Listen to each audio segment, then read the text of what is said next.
Next letter is doing his research at Affenberg Research Station, close to Villach. Who has been to Affenberg already? Ah, yes. If not, go there. I've been there as well, and it's really recommendable.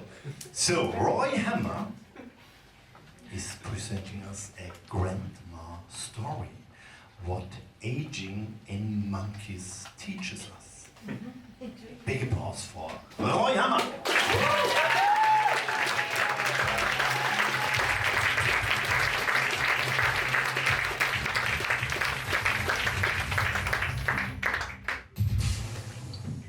So, this story is not about me, it's all about Kati. And for those that have been to the Affenberg, you probably already met her. Because Kati is what we would call lovingly the grandma, the loving, oldest monkey that we had at the Monkey Mountain. And she was such a loving grandmother that she was always hanging out with her other grandmother BFFs, having a lovely time. Just sitting together, grooming one another. But that wasn't always the case, because Kati used to be quite a fierce lady. She got into all kinds of trouble when she was younger. Arguments, conflicts, discussions. And exactly that made me curious. Because what happened to Kati as she got older? How did her social behavior change when she got older? That is my research question. And the next question therefore became, how do I study this? And I can explain it to you with all kinds of scientific terms and make it a very difficult explanation, but you already know what you would look at if I were to ask you, how did your social behavior change? Because we are already embedded in so many social networks. Just open your phone, look at Instagram, look at Twitter, look at TikTok. Those, not now, please pay attention, but those are your social behaviors and those things that measure your social behavior. And so, in order to answer my question about Kati, I also looked at her social media. And well, where do you find the social media of an old person these days? On Facebook. Thank you very much. Also für die, die Sie gerade nicht verstanden haben, ich habe alle Leute, die jetzt auf Facebook sind, alt genannt. So this is Kati's social media profile, her Facebook profile. You can see the number of friends that she has, the time that she spends on social media, the types of messages that she sends and receives, but also the balance between the likes and the dislikes that she gets and sends to her friends. And of course her most recent posts. And all the things that I looked at in the field at the Affenberg are a direct translation of the things that you see on a social media profile. I'm a scientist, I tend to make it a bit more complicated because it makes me look smart, but if I boil it down to the very basics, it's exactly this. And I think we can all understand this, right? Yes. I see some nods. Yes, okay, good. So what did we find? Well, we can see that the number of friends that Kati had, well, it was rather stable. Sometimes it increased, sometimes it became a bit less, sometimes it became a bit more, but overall it stayed rather stable. So she was not isolating herself. What did change as she got older was the time that she spent on her social media. Young Kati spent quite a lot of time on her social media, but as she got older, it became less and less and less. What also changed was the type of messages that she sent and received. Like I said before, Kati was quite a fierce lady, so in the beginning there were quite some arguments going back and forth. As you would say nowadays, there was quite some hate going back and forth. But as she got older, it became more positive, nicer, and altogether a bit more friendly. And we saw the same development in the in the balance of likes and dislikes that she had with her friends. Because as she got older, it became way more positive. So overall, we saw that Kati, her social media profile, became more positive, friendlier, and nicer. Even though she spent less time on her social behavior, and she was not isolating herself. So she still had the same number of friends.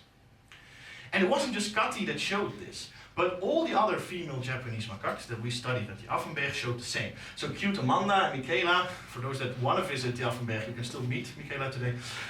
They also showed the same developments. They all became nicer as they got older.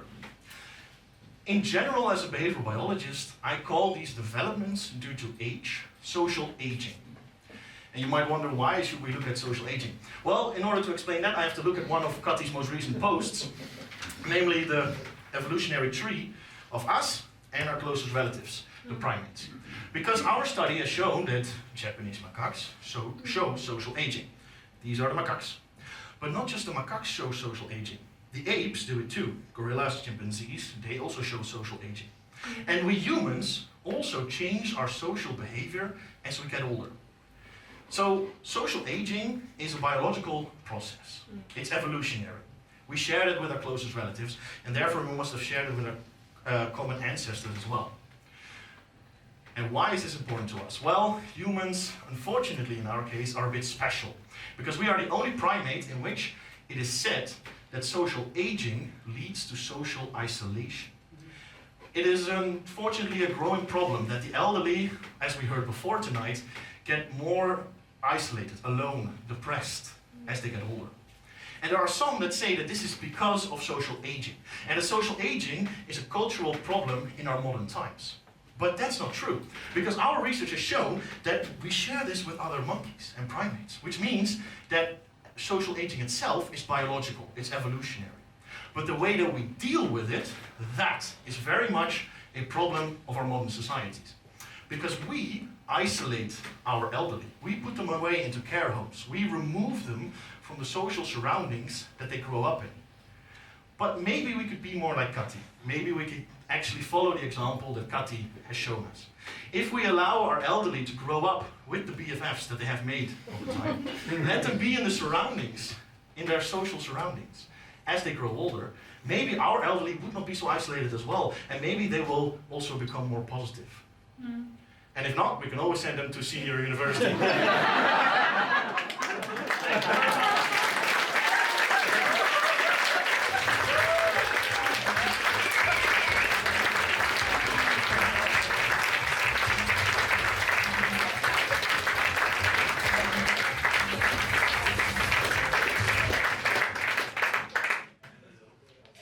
Unbelievable. So we banned the projector, but this is the most creative replacement of a digital projection I've ever seen. It's brilliant.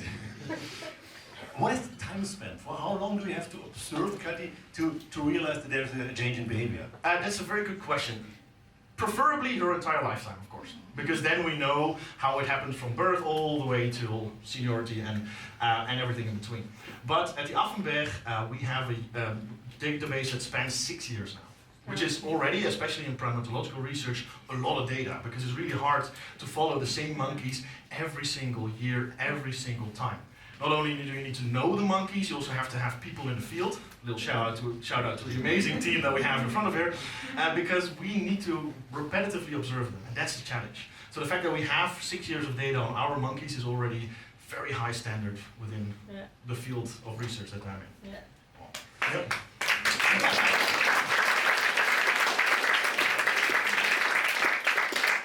So you've only been speaking about omas. Yes. What about the males? How do they behave? How do they change when they get older? That's a very good question. That's going to be the next step in our research. We want to, of course, replicate this in the males. For now, we've only focused on the females.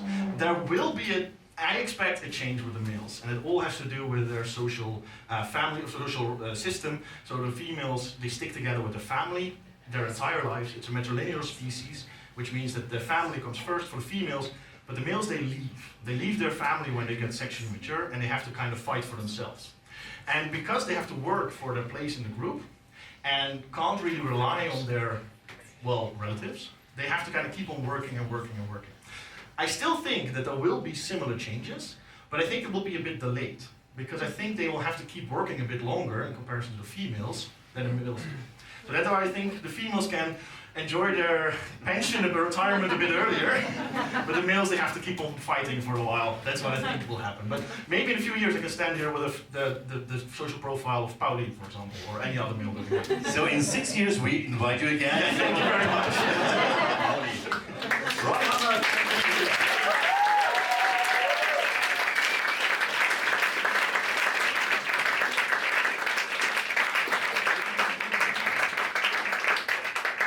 Well, you will have a tough job tonight to decide which one